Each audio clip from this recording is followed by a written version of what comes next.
নমস্কার বন্ধুরা, চন্দিমা কিচেনে সবাইকে স্বাগত। শীতকালে কিন্তু প্রতি ঘরে ঘরে অন্য অন্য পিঠার মতো চুষি পিঠা হতেই হবে। শীতকালে প্রতি ঘরে ঘরে একবার হলেও এই পিঠাটা কিন্তু বানানো হয়। অনেকেই আছেন এই পিঠাটা বানাতে ভয় পান। আমি আজকে এই পিঠাটা খুব সহজেই বানিয়ে দেখাবো। আপনারা আশা করি এই পিঠাটা বানাতে পারবেন। কড়াইতে মেপে আমি 1 কাপ জল দিয়েছি আর দিয়ে দিচ্ছি স্বাদ মতো নুন। নুনটা অল্প দেবেন, বেশি নুন দিলে খেতে ভালো হবে না।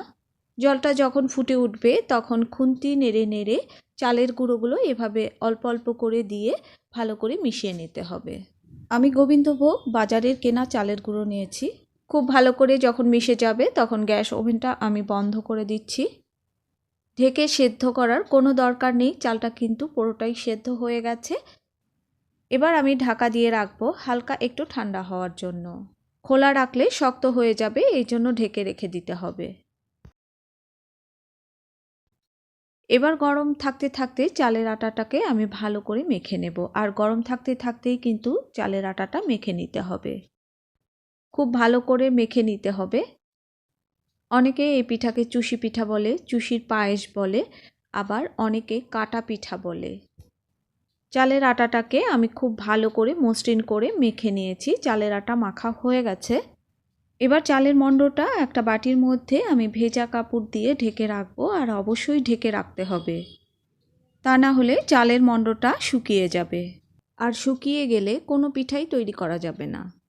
প্রথমে আমি বেলুন চাকির উপর গোবিন্দভোগ চালের গুঁড়ো ছড়িয়ে দিচ্ছি। এবার মণ্ড থেকে আমি কিছুটা অংশ নিয়ে হাত দিয়ে এভাবে রোল মতো করে নেব। রোলটা অনেক সরু লম্বা রোল করতে হবে। আর গ্রামে এটাকে নাড়া পাকানো বলে।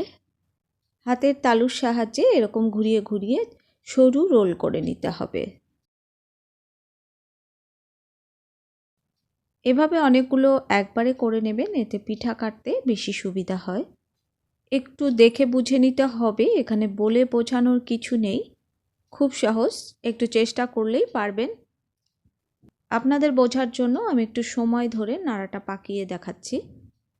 এখানে থাকছে ছোট্ট একটা টিপস, নাড়া যত সরু হবে পিঠা কিন্তু ততটাই চিকন ভালো হবে, করতেও সুবিধা হবে। তাই চেষ্টা করবেন নাড়াটা সরু লম্বা করার। এবার আমি পিঠাগুলো কেটে নেব, তার আগে আমি এখানে সামান্য চালের গুঁড়ো ছড়িয়ে নেব। এবার আমি পিঠা কেটে দেখাচ্ছি। প্রথমে হাত দিয়ে এইভাবে চিমটি কেটে টুকরো করে নিতে হবে। তারপরে বাম হাত দিয়ে টুকরোটা কাটার পর টুকরোটা ডান হাত দিয়ে ঘুরিয়ে পেছনে নিয়ে আবার ঘুরিয়ে সামনে নিয়ে আসলেই পিঠাটা তৈরি হয়ে যাবে। আর চালের গুঁড়ো ছড়িয়ে না নিলে কিন্তু পিঠাটা কাটা যাবে না। চালের গুঁড়োর মধ্যেই পিঠাটা কিন্তু রোল হবে, মানে ঘুরবে। খুব সহজ, একটু চেষ্টা করলেই বুঝতে পারবেন। আমি আপনাদের জন্য আস্তে আস্তে করে দেখাচ্ছি, আবার সময় ধরে করে দেখাচ্ছি। দেখুন আমার পিঠাগুলো কতটা সুন্দর হচ্ছে দেখতে। অনেকেই এই পিঠাটা করতে পারেন না বা তৈরি করতে ভয় পান। এভাবে তৈরি করে দেখুন, প্রথমবারেই করতে পারবেন। টুকরোটাকে হাতের তালুর মধ্যে ঘষে পেছনে নিতে হবে, আবার ঘষে সামনে নিতে হবে। আরও একটা টিপস দিচ্ছি, কারণ যখন পিঠাগুলো কাটবেন তখন কিন্তু সামান্য চালের গুঁড়ো ছড়িয়ে নিতে হবে, না হলে কিন্তু পিঠাগুলো কাটা যাবে না। তাহলে পিঠাগুলো কাটার সময় কিন্তু ঘুরবে না। এই পিঠাটা আমি আমার ঠাকুমার কাছ থেকে শিখেছি। আমার ঠাকুমা যখন পিঠাগুলো বানাতো তখন ছোট ছোট পুলি পিঠা এর মধ্যে দিত। আমি তবু একটা পুলি পিঠা বানিয়ে দেখাচ্ছি। আমি নারকেলের পুর দিয়েই করেছি। আমার ঠাকুমা নারকেলের পুর দিয়েও করতো, আবার এই পুলির মধ্যে ক্ষীর দিয়েও করতো। যখন এই পিঠাগুলো বানাতে বসি ঠিক ছোট্টবেলার কথাগুলো মনে পড়ে যায়। মা ঠাকুমা যখন বানাতো তখন পাশে বসে থাকতাম, আর এই পাশে বসে থাকতে থাকতেই চুষি কাটা শিখে ফেলেছি। আর দুধ পুলি রেসিপি আমার চ্যানেলে দেওয়া আছে, আপনারা চাইলে ভিডিওটা দেখে নিতে পারেন।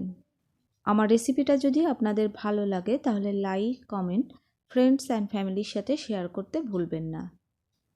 পুলি পিঠা তৈরি হয়ে গেল। এবার একটু আমি ডিজাইন করে নিচ্ছি। পুলি পিঠার মুখটা কিন্তু খুব ভালো করে বন্ধ করে দিতে হবে। আপনারা চাইলে পুলি পিঠাটা নাও দিতে পারেন।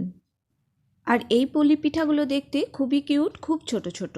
আর আমি চালের গুঁড়োটা কিন্তু গোবিন্দভোগ চাল নিয়েছি, আপনারা চাইলে সেদ্ধ চাল, আতপ চাল যে কোনো চাল দিয়েই করতে পারেন। যেহেতু পিঠাগুলো কাটার সময় চালের গুঁড়ো দিয়ে পিঠাগুলো কাটা হয়, তাই চালের গুঁড়োগুলো এভাবে ঝাঁকিয়ে ঝাঁকিয়ে ঝরিয়ে নিতে হবে।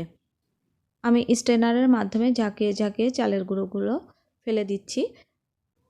আপনাদের কাছে কুলো বা কুলা যাই বলুন যদি থাকে তাহলে কুলো দিয়ে এই পিঠাগুলো ঝেড়ে নিতে পারবেন। আমি এখানে 1.5 কিলো দুধ নিয়েছি। 1.5 কিলো দুধ আমি জাল দিয়ে কমিয়ে নিয়েছি। এবার চুষি পিঠাগুলো আমি ছেড়ে দিচ্ছি। আর দুধটা ঘন করে নিলে চুষি পিঠাটা খেতে খুব টেস্ট হয়। এবার নেড়ে চেড়ে দিচ্ছি। চুষি পিঠা হতে খুব বেশি সময় লাগে না। চুষি পিঠা যখন উপরে ভেসে উঠবে তখনই বুঝতে পারবেন যে চুষি পিঠা কিন্তু হয়ে গেছে। দেখুন চুষি পিঠাগুলো কিন্তু এখন ডুবে আছে। এবার ছোট ছোট পুলিগুলোও আমি দিয়ে দিচ্ছি। এই মুহূর্তে ওভেনের আঁচটা হাই হিটে আছে। দুধটা আবারও ফুটে ওঠার পর আমি মিডিয়াম হাই হিটে করে দিচ্ছি। আর দেখুন চুষি পিঠাগুলো কিন্তু ভেসে উঠেছে। আর চুষি পিঠা কিন্তু হয়ে গেছে। আর দুধটাও দেখুন ঘন হয়ে গেছে। এবার আমি গুড় দিয়ে দেব। আমি নলেন গুড় দিচ্ছি, আপনারা চাইলে পাটালি গুড় দিতে পারেন। এবার দিয়ে দিচ্ছি 1 কাপ নলেন গুড়। আর টেস্ট করার পর আমি আরও সামান্য একটু নলেন গুড় দিয়ে দিয়েছি। আপনারা যতটুকু মিষ্টি পছন্দ করেন ঠিক ততটুকুই দেবেন। গুড় দেওয়ার পর আমি মিনিটখানেক রান্না করব, এর বেশি আমি রান্না করব না। পিঠাটা হয়ে গেছে, এবার আমি নামিয়ে নেব। নামানোর পর পিঠাটা আরও ঘন হয়ে যাবে। সবাই সুস্থ থাকুন, ভালো থাকুন। আবার দেখা হবে অন্য কোনো নতুন